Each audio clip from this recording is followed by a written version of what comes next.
സാധാരണ മ്യൂച്വൽ ഫണ്ടുകളിലുള്ള നിക്ഷേപങ്ങളിലൂടെ നമ്മൾ ഉദ്ദേശിക്കുന്നത് റിസ്ക് ഡൈവേഴ്സിഫൈ ചെയ്യുക അല്ലെങ്കിൽ ഡൈവേഴ്സിഫൈഡ് ആയിട്ടുള്ള പോർട്ട്ഫോളിയോയിൽ ഇൻവെസ്റ്റ് ചെയ്യുക. എന്നാൽ ഇതിന് വിപരീതമായിട്ട് DSP mutual fund Nifty top 10 equal weight index ഫണ്ടിനെ ബെഞ്ച് ചെയ്തുകൊണ്ട് ഒരു ETF-ഉം ഒരു എക്സ്ചേഞ്ച് ട്രേഡഡ് ഫണ്ടും അതോടൊപ്പം തന്നെ ഒരു ഇൻഡെക്സ് ഫണ്ടും ലോഞ്ച് ചെയ്തിരിക്കുന്നു. ഈ ഫണ്ടിൻ്റെ NFO 16 ഓഗസ്റ്റ് മുതൽ 30 ഓഗസ്റ്റ് വരെയും സബ്സ്ക്രിപ്ഷന് അവൈലബിൾ ആണ്. ഈ ഫണ്ടിൻ്റെ ഇൻവെസ്റ്റ്മെൻറ്റ് ഒബ്ജക്റ്റീവ് അനുസരിച്ച് നിഫ്റ്റി 50-ൽ ഇൻക്ലൂഡ് ചെയ്തിരിക്കുന്ന 10 കമ്പനികളിൽ ഇൻവെസ്റ്റ് ചെയ്യുക, അല്ലെങ്കിൽ 10 കമ്പനികളുടെ സ്റ്റോക്കുകളിൽ ഇൻവെസ്റ്റ് ചെയ്യുക എന്നുള്ളതാണ്. അങ്ങനെ നടത്തുന്ന ഇൻവെസ്റ്റ്മെൻറ്റിലൂടെ ജനറേറ്റ് ചെയ്യുന്ന റിട്ടേൺസ് അതിൻ്റെ ഇൻവെസ്റ്റേഴ്സിന് കൊടുക്കുക എന്നതാണ് ഈ ഫണ്ടിൻ്റെ ബേസിക് ആയിട്ടുള്ളൊരു objective. Nifty top 10 equal weight index അതിൽ ഇൻക്ലൂഡ് ചെയ്തിരിക്കുന്ന 10 സ്റ്റോക്കുകളെയാണ് ട്രാക്ക് ചെയ്യുക. ബേസിക്കലി അതിൽ ഇൻക്ലൂഡ് ചെയ്തിരിക്കുന്ന 10 സ്റ്റോക്കുകളുടെ പെർഫോമൻസിന് ബേസ് ചെയ്തായിരിക്കും ഈ ഫണ്ടിൻ്റെ പെർഫോമൻസ് തീരുമാനിക്കുന്നത്. ഈ ഫണ്ടിൻ്റെ ഡോക്യുമെൻറ്റിൽ പറയുന്ന ഒരു കാര്യം, പീരിയോഡിക്കലായിട്ട് ഈ ബെഞ്ച് മാർക്ക് ഇൻഡെക്സിൽ ഇൻക്ലൂഡ് ചെയ്തിരിക്കുന്ന സ്റ്റോക്കുകൾ മാറാനായിട്ട് ചാൻസ് ഉണ്ട്. അത് ഫ്രീ ഫ്ലോട്ട് മാർക്കറ്റ് ക്യാപിറ്റലൈസേഷൻ്റെ ബേസിസിലാണ് അത് ഡിസൈഡ് ചെയ്യുന്നത്.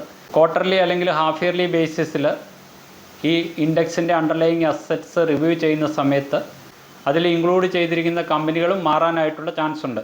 2 തരത്തിലുള്ള ഫണ്ടുകളായിട്ടാണ് ഇത് ലോഞ്ച് ചെയ്തിരിക്കുന്നത്. ഞാൻ ആദ്യമേ മെൻഷൻ ചെയ്തതുപോലെ ETF exchange traded fund. Normally exchange traded ഫണ്ടുകൾ സ്റ്റോക്ക് എക്സ്ചേഞ്ചിൽ ലിസ്റ്റഡ് ആണ്. ഇപ്പം എക്സ്ചേഞ്ച് ട്രേഡഡ് ഫണ്ടുകളിൽ നിങ്ങൾ നിക്ഷേപം നടത്തണമെങ്കിൽ നിങ്ങൾക്കൊരു ഡിമാറ്റ് അക്കൗണ്ട് ആവശ്യമാണ്. ഒരു ഷെയർ ബ്രോക്കർ ത്രൂ ഒരു ഡിമാറ്റ് അക്കൗണ്ട് ഓപ്പൺ ചെയ്താൽ മാത്രമാണ് ETF-ൽ നിങ്ങൾക്ക് നിക്ഷേപം നടത്താൻ പറ്റുള്ളൂ. പക്ഷേ ഡിമാറ്റ് അക്കൗണ്ട് ഇല്ലാത്ത വ്യക്തികൾക്ക് ഇൻഡെക്സ് ഫണ്ടിൽ ഡയറക്റ്റായിട്ട് ഈ മ്യൂച്വൽ ഫണ്ടിൽ നിക്ഷേപം നടത്തുവാൻ പറ്റും. നിങ്ങൾ ETF-ലാണ് നിക്ഷേപം നടത്തുന്നതെങ്കിൽ നിങ്ങൾക്ക് ഈ യൂണിറ്റുകൾ വിൽക്കണമെങ്കിലും നിങ്ങളുടെ ഷെയർ ബ്രോക്കർ ത്രൂ ആണ് വിൽക്കാൻ സാധിക്കുകയുള്ളൂ. ഇൻഡെക്സ് ഫണ്ടിലാണ് നിക്ഷേപം നടത്തുന്നതെങ്കിൽ ഡയറക്റ്റായിട്ട് ഈ മ്യൂച്വൽ ഫണ്ട് യൂണിറ്റുകൾ DSP മ്യൂച്വൽ ഫണ്ടിന് തിരിച്ചു വിൽക്കാം. അല്ലെങ്കിൽ നമ്മുടെ ഇന്ത്യയിൽ ഇന്ന് അവൈലബിൾ ആയിട്ടുള്ള MF സെൻട്രൽ, MF യൂട്ടിലിറ്റി അതേപോലെയുള്ള ഡിജിറ്റൽ പ്ലാറ്റ്ഫോം ത്രൂവും ഈ യൂണിറ്റുകൾ വിൽക്കുകയോ വാങ്ങുകയോ ചെയ്യാം.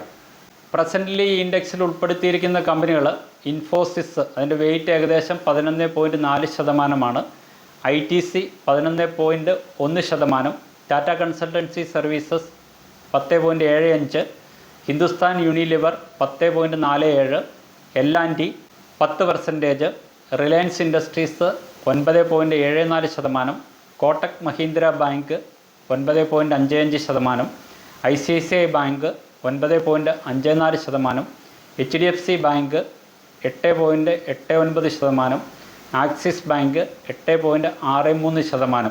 ഈ പറയുന്ന 10 കമ്പനികളിൽ ഞാൻ ഈ പറഞ്ഞ വെയിറ്റേജ് അനുസരിച്ചിട്ടാണ് പ്രസൻ്റ്ലി NFOയിൽ നിന്ന് കളക്ട് ചെയ്യുന്ന ഈ fund DSP mutual fund invest ചെയ്യുന്നത്. ഈ ബെഞ്ച് മാർക്ക് ഇൻഡെക്സ് 1 ഇയറിൽ നൽകിയിരിക്കുന്ന റിട്ടേൺസ് എന്ന് പറയുന്നത് ഏകദേശം 20.32%, 5 വർഷത്തിൽ നൽകിയിരിക്കുന്ന റിട്ടേൺസ് 16.61%. എൻ്റെ ഒരു അഭിപ്രായത്തിൽ ഈ ഫണ്ടിലുള്ള ഡിസഡ്വാൻറ്റേജ് എന്ന് പറഞ്ഞാൽ ഇത് ഡൈവേഴ്സിഫൈഡ് ആയിട്ടുള്ള ഒരു പോർട്ട്ഫോളിയോ അല്ല. ഈവൻ നിഫ്റ്റി ഇൻഡെക്സ് തന്നെ നമ്മൾ എടുത്തു നോക്കിയാൽ അത് ഇന്ത്യയിലെ പ്രമുഖമായിട്ടുള്ള 50 ബ്ലൂ ചിപ്പ് കമ്പനികളുണ്ട്. ആ 50 കമ്പനികളിൽ നിന്ന് തിരഞ്ഞെടുത്ത 10 കമ്പനികളിലാണ് ഈ ഫണ്ട് നിക്ഷേപം നടത്താൻ പോകുന്നത്. അത് തന്നെ ഒരു റിസ്ക് ആണെന്ന് ഞാൻ കൺസിഡർ ചെയ്യുന്നു. അവർ പബ്ലിഷ് ചെയ്തിരിക്കുന്ന ഫണ്ട് ഡോക്യുമെൻറ്റേഷനും മറ്റും പറയുന്നത് നിഫ്റ്റി 50 ഇൻഡെക്സുമായിട്ട് കമ്പയർ ചെയ്യുമ്പോൾ ഈ 10 ഈക്വൽ വെയ്റ്റ് ഇൻഡെക്സിന് കൂടുതൽ പെർഫോമൻസ് നൽകാൻ പറ്റുമെന്നാണ് പറയുന്നത്. അത് എത്ര എക്സ്റ്റെൻഡ് വരെയും ശരിയാകുമെന്നുള്ളത് നമ്മൾ വെയിറ്റ് ചെയ്ത് കാണേണ്ട കാര്യമാണ്. അതുകൂടാതെ തന്നെ ഇതൊരു ഡൈവേഴ്സിഫൈഡ് ആയിട്ടുള്ള ഫണ്ടാണെന്ന് നമുക്ക് പറയാൻ പറ്റില്ല. സാധാരണ ഡൈവേഴ്സിഫൈഡ് ആയിട്ടുള്ള ഒരു ഫണ്ടുകളിൽ ഇന്ന് നമ്മുടെ ഇന്ത്യയിൽ അവൈലബിൾ ആയിട്ടുള്ള സെക്ടറുകളിലെല്ലാം ഇൻവെസ്റ്റ്മെൻറ്റുകളുണ്ടാവും. നമ്മൾ ഈ ഫണ്ടിൻ്റെ ഡീറ്റെയിൽസ് നോക്കിയാൽ ഫൈനാൻഷ്യൽ സർവീസ് സെക്ടറിൽ 36.61%, information technology 22.16%, fast moving consumer goods 21.48%, construction 10%, oil gas consumable fuels ഇതിൽ 9.74%. ഈ പറഞ്ഞ 5 സെക്ടറുകളിൽ മാത്രമാണ് പ്രസൻ്റ്ലി ഈ ഫണ്ട് ഇൻവെസ്റ്റ് ചെയ്യുന്നത്. ഇതും വലിയൊരു റിസ്ക് ആയിട്ട് ഞാൻ കൺസിഡർ ചെയ്യുന്നു. ഇമ്പോർട്ടൻ്റ് ആയിട്ടുള്ള പല സെക്ടറുകളും ഇവിടെ മിസ്സിംഗ് ആണ്. ഡൈവേഴ്സിഫൈഡ് ആയിട്ടുള്ള ഒരു പോർട്ട്ഫോളിയോയിൽ ഇൻവെസ്റ്റ് ചെയ്യുന്ന ഒരു ഇൻവെസ്റ്ററെ സംബന്ധിച്ചിടത്തോളം ഇതൊരു ഡ്രോബാക്ക് ആയിട്ട് ഞാൻ കൺസിഡർ ചെയ്യുന്നു. ഈ ഫണ്ടിൻ്റെ ഡോക്യുമെൻറ്റിൽ പറയുന്നത് നിഫ്റ്റി 50-ൽ 50 സ്റ്റോക്കുകൾ ഇൻക്ലൂഡ് ചെയ്തിട്ടുണ്ടെങ്കിലും ഈ ഫണ്ട് ഇൻവെസ്റ്റ് ചെയ്യാൻ പോകുന്ന 10 സ്റ്റോക്കുകളുടെ മാർക്കറ്റ് ക്യാപിറ്റലൈസേഷൻ 87.76 ലക്ഷം കോടി വരുമെന്ന് പറയുന്നുണ്ട്. മ്യൂച്വൽ ഫണ്ടുകളിൽ കഴിഞ്ഞ കുറേ വർഷമായിട്ട് നിക്ഷേപം നടത്തുന്ന ഒരു വ്യക്തി എന്ന നിലയിൽ എന്നോട് ഈ ഫണ്ടിൽ ഇൻവെസ്റ്റ് ചെയ്യുന്നുണ്ടോ എന്ന് ചോദിച്ചാൽ എൻ്റെ ആൻസർ നോയാണ്. അതിന് സപ്പോർട്ടിംഗ് ആയിട്ടുള്ള കാര്യങ്ങൾ നമ്മൾ ഈ വീഡിയോയിൽ ഡിസ്കസ് ചെയ്തിട്ടുമുണ്ട്. ഇന്ന് നമ്മുടെ മ്യൂച്വൽ ഫണ്ട് മാർക്കറ്റിൽ അനവധി NFOകൾ അവൈലബിൾ ആണ്. ഓരോ മ്യൂച്വൽ ഫണ്ട് ഹൗസുകളും പുതിയ കാറ്റഗറിയിലുള്ള ഫണ്ടുകൾ ലോഞ്ച് ചെയ്യുന്നതിന് വേണ്ടിയിട്ട് അസറ്റ് മാനേജ്മെൻറ്റ് കമ്പനികൾ കോമ്പീറ്റ് ചെയ്യുകയാണ്. നമ്മൾ സാധാരണയായിട്ട് മ്യൂച്വൽ ഫണ്ടുകളിൽ നിക്ഷേപം നടത്തുമ്പോൾ അവിടെ നമ്മളൊരു ഡൈവേഴ്സിഫിക്കേഷൻ നമ്മൾ ആഗ്രഹിക്കുന്നുണ്ട്.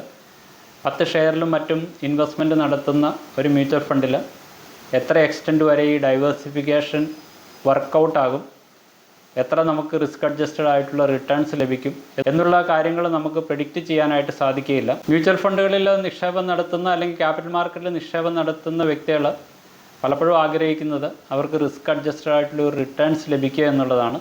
അതോടൊപ്പം തന്നെ ഡൈവേഴ്സിഫൈഡ് ആയിട്ടുള്ള ഒരു പോർട്ട്ഫോളിയോയിലാണ് അവർ നിക്ഷേപം നടത്തുന്നതെങ്കിൽ ഈ പറയുന്ന 10 കമ്പനികളിൽ 2 or 3 കമ്പനികൾക്ക് ഏതെങ്കിലും തരത്തിലുള്ള പ്രശ്നങ്ങളുണ്ടായാൽ ഓവറോൾ ഇൻവെസ്റ്റ്മെൻറ്റിനെ അത് അഫക്റ്റ് ചെയ്യും. അഥവാ നിങ്ങൾ നിഫ്റ്റി 50ൽ 50 സ്റ്റോക്കുകളിൽ നിക്ഷേപം നടത്തുന്ന ഒരു ഫണ്ടിലാണ് നിക്ഷേപം നടത്തുന്നതെങ്കിൽ അതിൽ 2 or 3 കമ്പനികളുടെ പെർഫോമൻസിൽ മോശം വന്നാലും നിങ്ങളുടെ ഓവറോൾ പോർട്ട്ഫോളിയോയിനെ അത് വലിയ രീതിയിൽ അഫക്റ്റ് ചെയ്യാൻ പോകുന്നില്ല. ഭാവിയിലും പല പേരിലും പല കാറ്റഗറിയിലുമുള്ള മ്യൂച്വൽ ഫണ്ട് സ്കീമുകൾ അസറ്റ് മാനേജ്മെൻറ്റ് കമ്പനികൾ ലോഞ്ച് ചെയ്യും. അവർ കൂടുതൽ ഫണ്ടുകൾ ലോഞ്ച് ചെയ്ത് കൂടുതൽ പണം കളക്ട് ചെയ്താലാണ് അവർക്ക് കൂടുതൽ മാനേജ്മെൻറ്റ് ഫീസ് ലഭിക്കുകയുള്ളൂ. അപ്പോൾ തീർച്ചയായിട്ടും ഒരു ഇൻവെസ്റ്ററെ സംബന്ധിച്ചിടത്തോളം ഒരു ഫണ്ടിൽ നിക്ഷേപം നടത്തണമോ വേണ്ടയോ എന്നുള്ള തീരുമാനമെടുക്കുന്നത് അവരുടെ വ്യക്തിപരമായിട്ടുള്ള കാര്യങ്ങളാണ്. ഫ്യൂച്ചറിൽ നിങ്ങൾ NFOകളിലും മറ്റ് നിക്ഷേപങ്ങൾ നടത്തുമ്പോൾ ഇതേപോലെയുള്ള കാര്യങ്ങൾ ശ്രദ്ധിച്ചാൽ നന്നായിരിക്കും. അതുപോലെ യൂസ്ഫുൾ ആയിട്ടുള്ള വീഡിയോകൾ യഥാസമയം നിങ്ങളിൽ എത്തണമെങ്കിൽ ഈ യൂട്യൂബ് ചാനൽ സബ്സ്ക്രൈബ് ചെയ്യുക. ഈ വീഡിയോ യൂസ്ഫുൾ എന്ന് തോന്നിയാൽ മറ്റുള്ളവരെ അറിവിലേക്കും കൂടി ഷെയർ ചെയ്യുക. ഇതേപോലെ യൂസ്ഫുള്ളും ഇൻഫോർമേറ്റീവുമായിട്ടുള്ള മറ്റൊരു വീഡിയോയുമായിട്ട് മറ്റൊരവസരത്തിൽ കാണുന്നവരെ നന്ദി, നമസ്കാരം.